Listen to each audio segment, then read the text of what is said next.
Humingi ng tawad ang negosyanteng si Jam Ignacio sa kanyang fiancé na si Jelly Au na nag-akusa sa kanya ng pananakit. Sa kanyang eksklusibong pagharap sa GMA Integrated News, sinabi ni Ignacio na gusto pa rin niyang matuloy ang kanilang kasal. Tunghayan sa pagtutok ni John Consulta. Matapos masangkot sa kontrobersya, eksklusibong humarap sa GMA Integrated News ang negosyanteng si Jam Ignacio. Ayon kay Jam, hindi raw siya nagtatago at naghintay lang ng tamang panahon para magsalita. Inireklamo siya ng fiancé na DJ at influencer na si Jelly Au ng pananakit batay sa kanyang reklamo sa NBI. Sabi ni Au, sinuntok umano siya ni Ignacio at sinabalutan habang nasa loob ng sasakyan noong nakaraang Miyerkules. Ayon kay Ignacio, pinagsisisihan niya ang nangyari at humingi siya ngayon ng tawad sa fiancé. Sa mga kapatid, sa mga kaibigan, dito ako haharap sa inyo, maharap na humihingi ng taos-puso na sorry, sobrang sorry. Lalo na sa mami ni Jenny. Ma, sorry ma. Alam niya na mahal ko si Jenny. Ayon kay Ignacio, nagsimula ang lahat sa kanilang hindi pagkakaunawaan ni Jelly.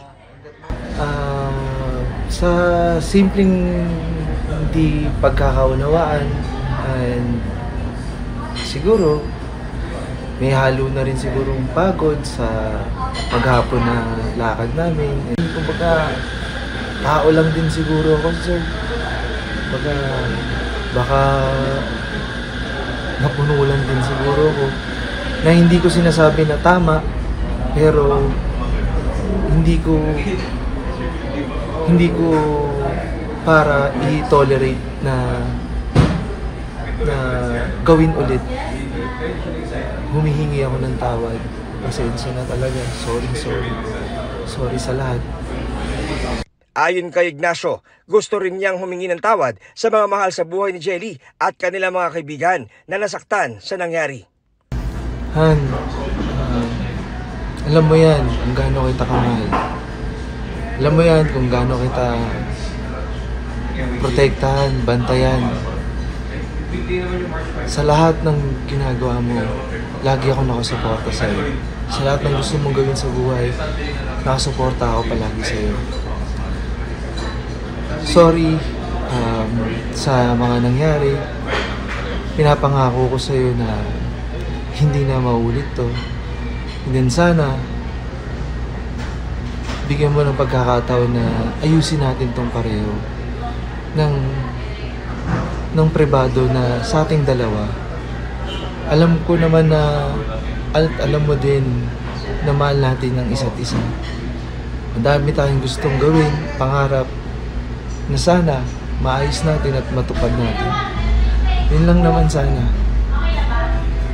Mahal na mahal kita. Nang tanungin kung ano ang kanyang plano, alam mo na gusto ko ikaw na yung makasama ko talaga. Alam mo yan na may plano tayo na bumuo ng pamilya. Tuparin natin yan. Nagmamakawa ko sa'yo.